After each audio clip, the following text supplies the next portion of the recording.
Shalom Ibu Bapak dosen dan CE. Perkenalkan kami dari kelompok 8 yang beranggotakan saya sendiri Naomi. Ada Niken Fitri Samusir sebagai perawat, ada Natalia Karunia sebagai pasien, dan ada Putri Kesha. Di sini kami akan memerankan roleplay asuhan keperawatan mekanisme coping yang tidak efektif. Adapun skenarionya adalah Nyonya B, 37 tahun, menjalani perawatan hari ke-14 di ruang Sadewa RSJ Bayumas dengan diagnosa medis skizofrenia paranoid.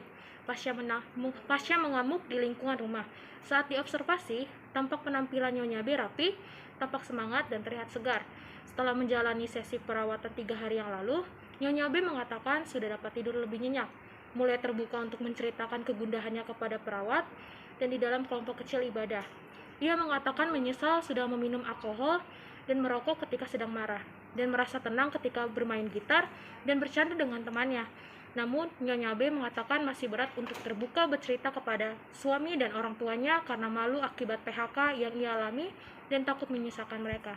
Berikut adalah video roleplay kami. Selamat menyaksikan. Kukira kita akan bersama.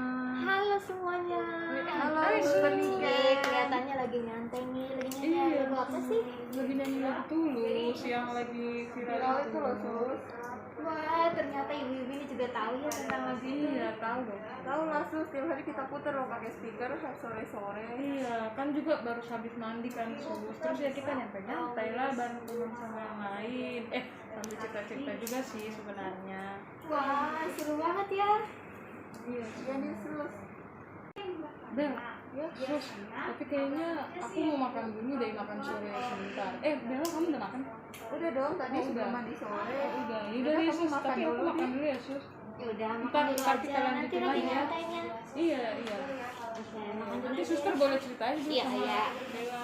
Ya, permisi ya Sus. Dadah Bella, nanti lagi ya kita lanjut. Iya, sampai jumpa ya. Oke Bu Bella, bagaimana kalau kita ngobrol-ngobrol sebentar di sini? Nggak lama kok, paling cuma 15 menit. Bagaimana Bu Bella? Boleh Sus, ayo saya juga lagi nggak ngapa-ngapain nih. Sebelumnya saya ingin bertanya nih Bu, bagaimana kondisi tidurnya setiap malamnya? Udah bagaimana? Oh, kondisi tidur saya tuh udah mulai nyenyak Sus, nggak kayak kemarin-kemarin, jadi udah enak tidurnya. Wah, apa itu beneran Bu? Puji Tuhan kalau begitu. Saya jadi senang mendengarnya Bu Bella. Serius Sus, saya udah mulai tidur nyenyak, udah enak. Jadi kemarin Ibu Bella jadi ikutan ibadah sama temannya yang lain. Iya Sus, pas dari kemarin kan kita dibagi kelompok kecil gitu. Nah kita tuh banyak cerita tentang kalau kita masing-masing gitu kan. Saya juga udah mulai terbuka sih sama teman-teman juga udah mulai terbuka sama saya juga. Dan perawat lain tentang kejadian yang kami alami di situ.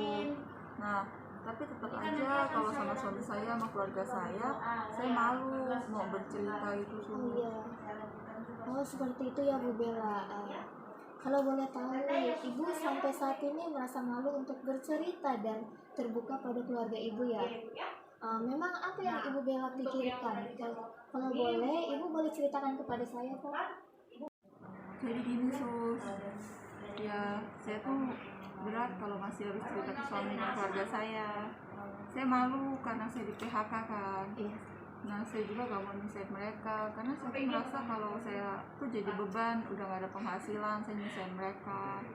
Terus belum lagi saya menyesal waktu itu saya tuh sempat ngamuk loh Sus di lingkungan saya karena saya terpuruk karena PHK itu. Terus saya tuh nyesel banget pokoknya. Terus apalagi pas itu saya marahnya minum alkohol dan merokok, itu saya udah dianggap buruk kali sama lingkungan saya begitu. Oh seperti itu ya Bu Bella. Tidak apa-apa kok Bu Bella, semuanya sudah berlalu. Dan sekarang yang terpenting adalah bagaimana Bu Bella dapat melatih diri dan menemukan cara dalam menyelesaikan masalah supaya mekanisme coping Bu Bella dapat efektif, dan ketika ada suatu masalah Bu Bella dapat menyelesaikannya dengan baik dengan coping yang Ibu Bella miliki. Memang ada ya Sus mengefektifkan coping? Oh saya juga merasa kalau saya suka lepas kendali Sus soalnya. Apalagi kalau lagi ada masalah atau marah, tidak terkendali, Sus. Oke. Memang ada ya? Jadi begini Bu Bella, sebelumnya saya ingin bertanya nih kepada Bu Bella, ada nggak sih hal-hal yang bisa bikin Bu Bella tenang dan melupakan segala kegundahan yang Bu Bella alami, yang Ibu alami pada saat itu? Seperti misalnya Bu Bella kan suka bermain gitar nih, nah, atau menggambar atau bernyanyi. Nah, misalnya pada saat melakukan hal tersebut, Bu Bella jadi lebih tenang dan dapat melupakan segala keresahan dan kegundahan atau masalah yang Ibu Bella hadapi pada saat itu. Oh iya, ada, Sus. Saya suka bermain gitar. Kalau saya lagi bermain gitar tuh fokus saya teralihkan. Nah, saya juga suka hanya sekedar bercanda dengan teman-teman saya, seperti dengan teman saya yang tadi, Sus, saya nyanyi-nyanyi bareng. Terus itu tuh bisa bikin mood saya naik, pokoknya masalah saya teralihkan gitu, Sus. Oke, jadi saya ikut senang kalau Ibu Bella paham dengan hal-hal apa saja yang Ibu Bella sukai yang tadi saya tanyakan dan berhasil dalam mengcoping masalah. Kalau begitu, kembali ke obrolan kita yang tadi. Jadi seperti yang Ibu Bella bilang tadi, bahwa Ibu suka bermain gitar dan bercanda bersama teman-teman, dan itu dapat membuat Ibu senang dan tenang. Jadi rencananya karena Ibu suka bermain gitar, saya akan buatkan jadwal Bu Bella latihan gitar bersama teman-teman yang lain. Jadi nanti di latihan tersebut Ibu Bella dan teman-teman bisa bermain gitar, bernyanyi bersama, dan juga sekaligus bercanda bersama. Nah, tujuan dari latihan gitar, latihan gitar ini agar dapat meningkatkan coping yang efektif bagi Ibu Bella.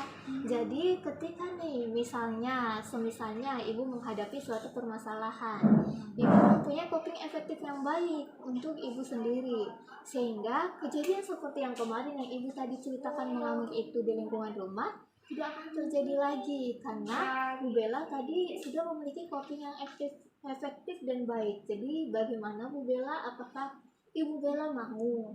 Wah, kedengarannya seru sekali ya, Sus. Saya mau ikut deh. Oh, kalau gitu jadi kapan jadwalnya dan bagaimana, Sus? Aduh, saya senang sekali nih kalau Bu Bella seantusias ini. Jadi karena Bu Bella sudah setuju, jadi mulai besok kita sudah dapat latihan bermain gitar bersama ya Bu. Nanti ada beberapa teman juga yang akan bergabung dengan Bu Bella. Untuk jadwalnya akan dilakukan setiap hari Senin, Rabu, dan Jumat sore ya Bu. Baik deh, Sus, saya akan ikut latihan ya, Sus. Saya rajin ikutnya nanti. Saya suka deh dengan semangat Bu Bella yang seperti ini. Oke. Nanti Bu Bella juga akan ada sesi konseling dan dengan psikolog juga nih Bu. Nah, karena seperti yang Ibu bilang tadi dan Ibu Bella ceritakan, akhir-akhir ini Ibu sudah dapat terbuka bercerita masalah Ibu dengan orang lain, tetapi masih belum terbuka dengan keluarga. Jadi bagaimana semisalnya akan saya buatkan jadwal untuk Ibu Bella untuk dapat konseling dengan psikolog, sehingga Ibu Bella dapat menceritakan semua kegundahan yang Ibu Bella rasakan kepada psikolog tersebut. Kira-kira Ibu Bella maunya saya bikin konselingnya di hari apa? Kan seperti tadi kita sudah bahas, di hari Senin, Rabu, dan Jumat sore kan Ibu ada latihan gitar nih. Jadi Ibu dapat memilih hari apa untuk konseling di luar dari jadwal hari yang Ibu latihan gitar itu. Bagaimana Ibu Bella? Oh, kalau gitu hari Sabtu bisa nggak, Sus? Hari Sabtu kan saya nggak ngapa-ngapain. Saya bisa konseling hari Sabtu. Oke, boleh. Nanti saya akan jadwalkan konseling Ibu di hari Sabtu ya Bu. Baik, Sus, terima kasih ya. Kalau begitu nih Bu, sebelumnya saya ingin menanyakan kembali lagi, sesuai dengan tadi apa yang kita obrolkan bersama dan apa yang telah kita jadwalkan bersama, yaitu latihan dan sesi konseling yang tadi Ibu lakukan. Apakah Ibu, saya ingin bertanya kembali, kapan jadwal latihan dan sesi konseling yang akan Ibu lakukan? Nah, saya akan latihan bermain gitar dengan teman-teman di hari Senin, Rabu, dan Jumat. Lalu kalau konseling hari Sabtu, ya kan, Sus? Duh, betul sekali. Jadi Bu, latihan bermain gitar dan ke psikolog itu bukan tanpa alasan ya Bu ya. Saya berharap dengan Ibu bermain gitar dapat membantu Ibu sebagai salah satu pilihan dalam coping masalah Ibu. Ibu bisa lakukan coping bermain gitar ini pada semua masalah secara bertahap. Tidak harus bermain gitar pada saat latihan saja, Bu. Tetapi Ibu bisa bermain gitar kapan saja. Tidak ada batasan waktunya. Misalnya saat Ibu merasa sangat penat dan butuh penenang atau hiburan, Ibu bisa bermain gitar. Tapi bukan berarti juga Ibu misalnya main gitar di tengah malam. Begitu, Ibu. Baik, Sus, saya mengerti. Terima kasih ya, Sus, sudah membuatkan saya jadwal latihan dan sesi konseling ini. Saya berharap saya bisa lebih baik setelah mengikuti kegiatan ini. Sama-sama, Bu. Saya juga senang melihat Ibu jauh lebih baik dan jauh lebih baik akhir-akhir ini dari sebelumnya. Pokoknya Bu Bella harus tetap semangat ya, Bu. Ketika Ibu merasa penat dan berat menghadapi semua masalah, Ibu bisa bercerita kepada kami, perawat, dan juga kepada teman-teman yang lain. Kalau begitu, sesuai dengan janji yang kita obrolkan tadi, kita ngobrol 15 menit. Saya izin pamit dulu, Ibu. Kita akan bertemu kembali besok di sesi latihan ya, Bu ya. Kalau begitu saya pamit dulu. Ya, baik, Sus. Sampai ketemu besok sore ya, Sus. Sampai bertemu juga ya, Bu. Saya permisi dulu. Terima kasih, Suster. Iya, Bu.